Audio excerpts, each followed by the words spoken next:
In the name of International News Media, once again, this is Awi Bayari welcoming you to another edition of Public Affairs with our Holy Week special. With us today is Miss EVERLITA Rivera-David, a world-renowned soprano and an operatic singer. She is an accomplished pianist and a recording artist. She will reflect on the 7 last words. Father, into thy hands I commend my spirit. Here now is EVERLITA Rivera-David. Luke 23:46. Then Jesus, crying with a loud voice, said, Father, into your hands I commend my spirit. And having said this, he breathed his last.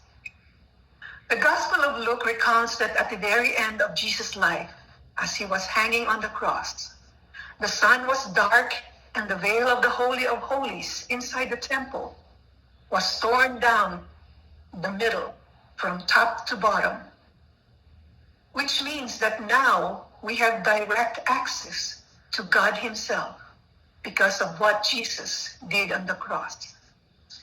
Then Jesus called out with a loud voice, Father, into your hands I commit my spirit. When he said this, he breathed his last. Let us note his earlier statement of, my God, why hast thou forsaken me?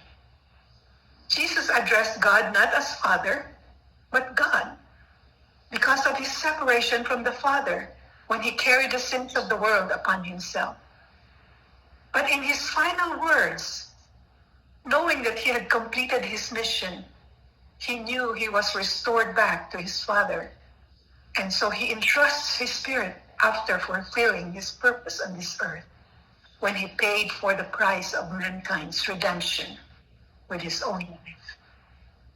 Until the very last moment of Jesus' life, he was quoting scripture, such as his prayer of distress from King David and his trust in God's protection from Psalm 31:5.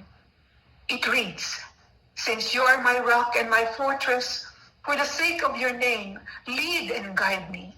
Keep me free from the trap that is set for me, for you are my refuge. Into your hands I commit my spirit. Deliver me, Lord, my faithful God. Jesus knew that he would soon be reunited with his Father in heaven, where he will sit at his right hand until he returns again in glory. He also knew that the Father will vindicate his death upon the enemy when he rises up from the grave on the 3rd day.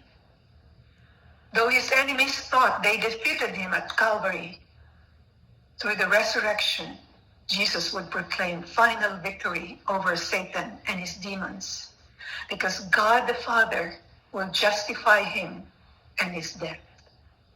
Jesus knew that he would be safe and secure in the Father's hands.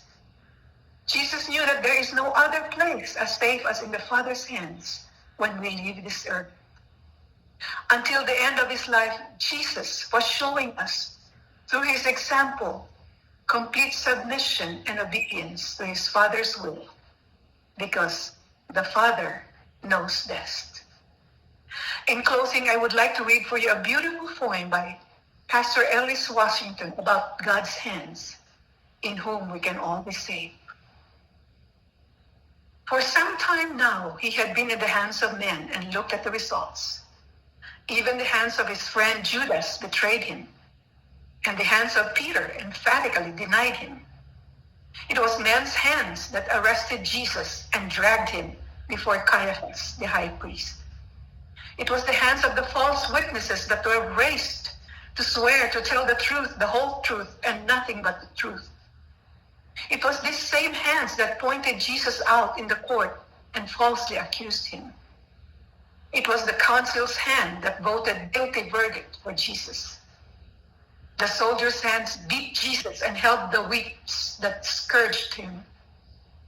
Their hands placed the crown of thorns upon his head and pressed it into his flesh. Matthew says, they smote him with the palms of their hands. Then they mocked Jesus, for he was blindfolded, saying, Prophesy, Jesus. Tell us, who was it that hit you? Their hands led him before Pilate, Pilate tried to wash the blood stain from his hands, but he didn't know that Christ's blood would leave an indelible mark not only on his hands, but on the entire world.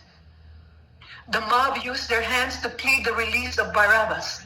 They clenched their hands into fists, demanding that Jesus be crucified. Their hands dragged him to Golgotha and nailed him to his cross. Their hands had lifted his cross into the air. Their hands threw the dice to see who would get his cloak. Their hands had dragged him to go. Jesus had been at the mercy of hands that had no mercy.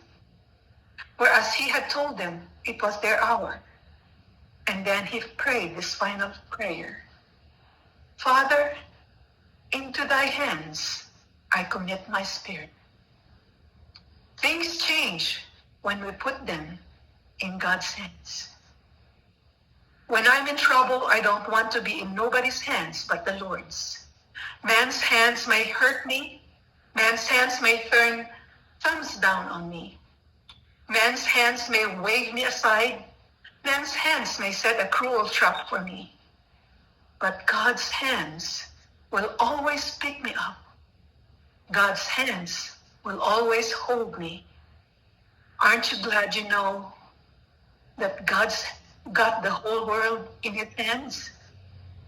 He's got you and me, brother and sister, in his hands.